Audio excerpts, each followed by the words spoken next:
Yon mga masters, bali 8 videos, araw-araw tuwing umaga na po tayo mag-a-upload. Maraming salamat sa mga solid kong masters dyan na patuloy pa rin na sumusuporta sa aking mga ina-upload na kwento o videos. At sa mga hindi nag-skip, maraming salamat po sa inyong lahat. At mag-iingat po kayo palagi and God bless. Magandang gabi mga masters, bali ngayon po ay 8 videos po ma-upload ko po sa aking YouTube channel. Tama nga mga masters, 8 videos nga po ma-upload ko. Yon, what's up mga masters? Nandito na naman tayo sa panibagong araw, panibagong kabanata na naman ang pagsasama-samahan natin ngayon guys.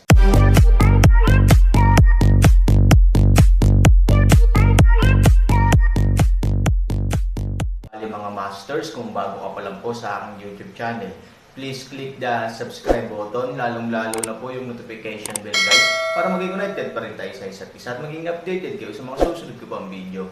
Bali mga masters, bago natin umpisahan ng kwento ay mag-shoutout po muna tayo para sa mga solid nating tagapakinig. Shoutout kay Lorny Garces, shoutout kay Ronel Sano. Yun na nga mga masters, no? Bali hindi na ito patagalin. In 3, 2, 1, let's go!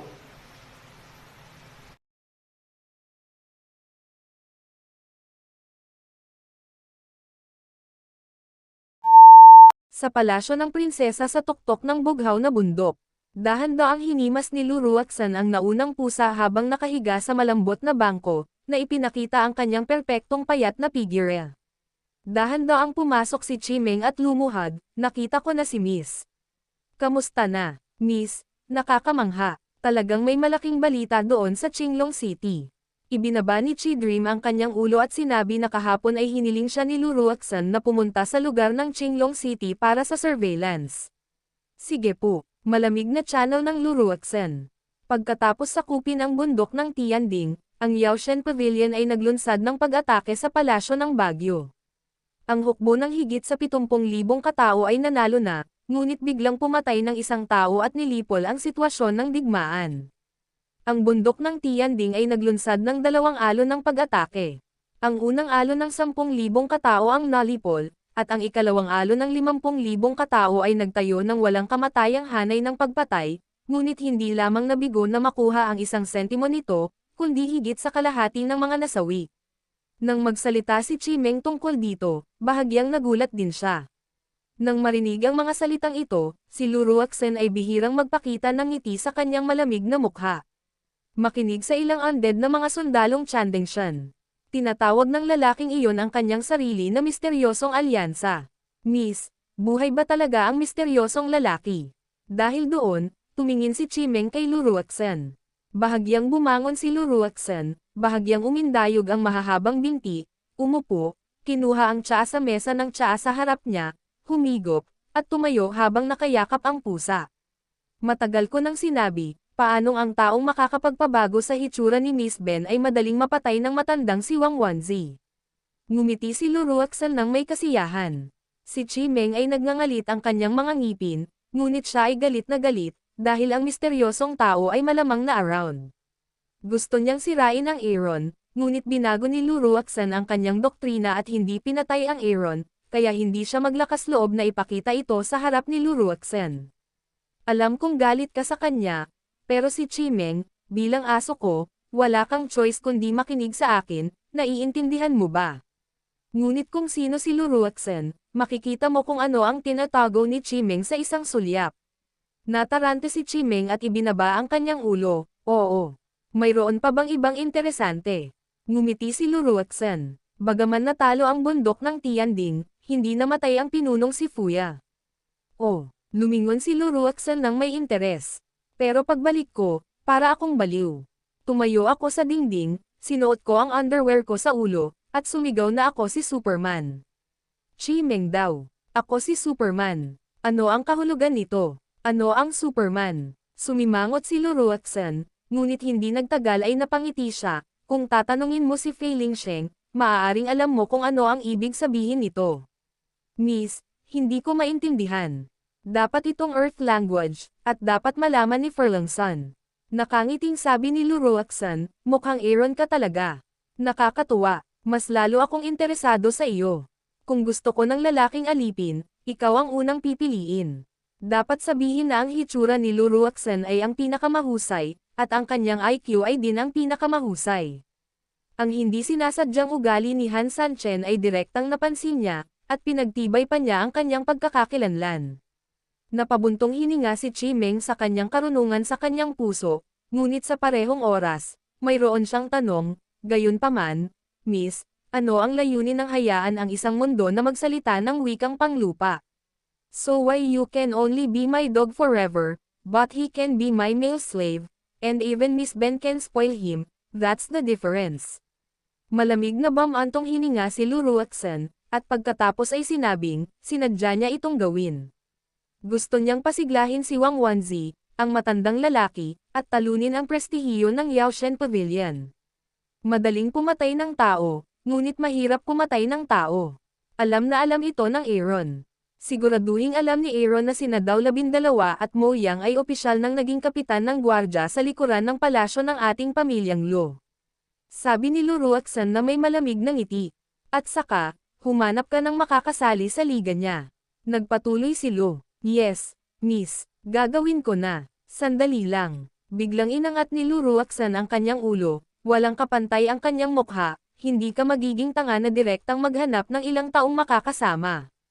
Natigilan si Chimeng at nagpaliwanag, alam ko. Tinitiyak ng taong hinahanap ko na wala akong kontak sa tuktok ng asol na bundok. Sa tingin mo ayos lang. Malamig na sabi ni Luruaksan. Nang makitang hindi naintindihan ni Chimeng, umiling siya, kaya hindi makatwiran na paglaruan kanya na parang tanga. Sa intelligence quotient ng Aaron, sa tingin mo ba ay tatanggapin niya ang mga tao ng ayon sa gusto mo? Kahit na kaya mo, pasok ka. Ano ang silbi ng pagiging marginal cannon father boy? Walang pasensya na kumaway, si Chi Dream ay mabilis na lumuhad upang umakyat sa paanan ni Luruaksan, si Luruaksan ay nagsalita tungkol sa kanyang ideya sa kanyang tainga. Matapos marinig ito, naging komplikado ang mga mata ni Chimeng. Sa restaurant, walang magawang iginala ni Ivory ang kanyang mga mata. Sa gabi, natagpuan ni Ivory ang Aaron na naghahagis-hagis sa kama at hindi makatulog. Marahan niyang nilagay ang kamay sa mukha niya at sinabing, iniisip mo pa ba ang Shenyanzo? Tumanggaw si Aaron. Well, huwag mo nang isipin yun. Matulog ka lang at makakuha ng sapat na lakas, Ivory sinabi, sa Aaron kamay malumanay halik. Naramdaman ang malambot na halik ni Ivory, biglang sinabi ni Aaron, paano ang ibang lugar para halikan? Mamamatay ka. Nakatulog lang si Nayaner. Well, hayaan mo akong mamatay mag-isa sa malamig na hangin. Sa isang mahabang buntong hininga, si Aaron ay nakalulungkot na tumalikod at nakatulog sa kanyang tagiliran. Ngunit saglit, bahagyang gumalaw ang kama, naramdaman ni Aaron ang isang mainit na katawan na yamakap sa kanyang sarili mula sa likuran, okay, hindi ito nag-iisa, tama.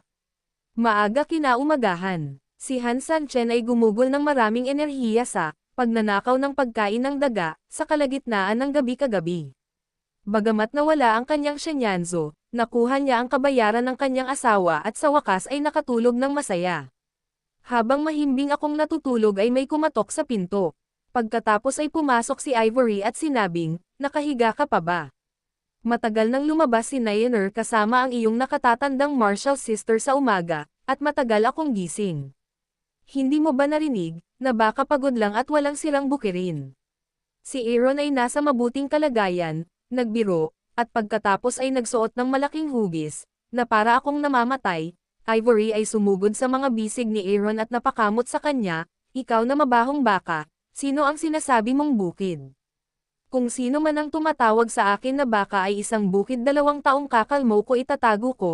Sweet, sa wakas, si Ivory ay sumuko sa pag-atake, hayaan si Aaron sa kanyang mga bisig, aba, huminto sa paggawa ng ingay at bumangon kaagad. Ngumiti si Ivory at pumalakpak Aaron's hand, nako, napakaliit ng ingay kagabi. Bakit hindi mo, nakangiting sabi ni Aaron. Namula si Ivory, may idea ka pa ba? Dumating na sa amin ang mga nagpapautang. Dahil doon, tumingin si Ivory sa pinto. Nang marinig ito, bumangon si Han sa kama, nagbihis at mabilis na binuksan ang pinto. Sa pintuan, namula ang maliit na mukha ni Shiyo at Kyushui. Nang makita ang Aaron, bahagyang lumuhad siya, nakilala ko ang pinuno ng alyansa. Tapos na, Tapos na. Sakit ng ulo ang Aaron. Hinahanap siya ng mga tao. Anong magagawa ko? Don't mention it. Bumangon ka na. Bakit ka nandito? Gusto mo bang bawiin ang Shenyanzo? Sabi ni Aaron na nahihiyang ngumiti. Ngayon, dinala ng Panginoon ng palasyo ang ating mga disipulo sa lungsod upang bumili ng ilang mga bagay para sa pag-alis bukas. Nang dumaan, ang Panginoon ng palasyo ay natakot na ang kanyang asawa ay may mga katanungan tungkol sa Shenyanzo, kaya't lalo niyang hiniling sa amin na pumunta at hintayin ang iyong pagpapadala. Taos puso ang sabi ng tula. Haha, napahiya si Aaron na wala siyang masabi, kaya natawa na lang siya para itago ang kanyang guilt feeling. Paano magdududa ang isang matalinong tulad ko? Huwag kang mag-alala, walang problema. Panipi, wika ng tula at taglagas tubig ang dalawang dalisay na batang babae ay tiyak na hindi magdududa sa mga salita ni Aaron, nakakapanatag na tango. By the way, Shio, Kieshoy, dapat maganda ang relasyon niyo ni ninyo. Tanong ni Aaron. Bueno, ang Panginoon ng palasyo ay hindi lamang ang aming Panginoon, kundi pati na rin ang aming kapatid na babae. Tumanggaw si Kieshoy, leader ng alyansa, bakit mo ito tinatanong? Ang tula ay isang kahanga-hangang paraan. Sa tingin ko, pinahiram muna kami ng master mo ng Shenyanzo. Magandang regalo ito, kaya gusto ko siyang bigyan ng regalo bilang kapalit. Nang ginawa ng Aaron ang mga dahilan, lumabas si Ivory. Madam, magalang na tawag ng dalawang babae. Nagpapasalamat ang Aaron kay Ivory. Binigyan siya ni Ivory ng puting tingin na walang magawa. Anyway, Winter Snow Festival ngayon, at bukas ang market ng Qinglong City ngayon. Bakit hindi tayo sabay na mamili? Kung mayroon kang bagay, maaari kang bumili sa oras na iyon, Ivory Road. Mabilis na tumanggo si Aaron. Tinanong niya ang mga tanong na ito, malinaw naman para mabayaran si Ningyu.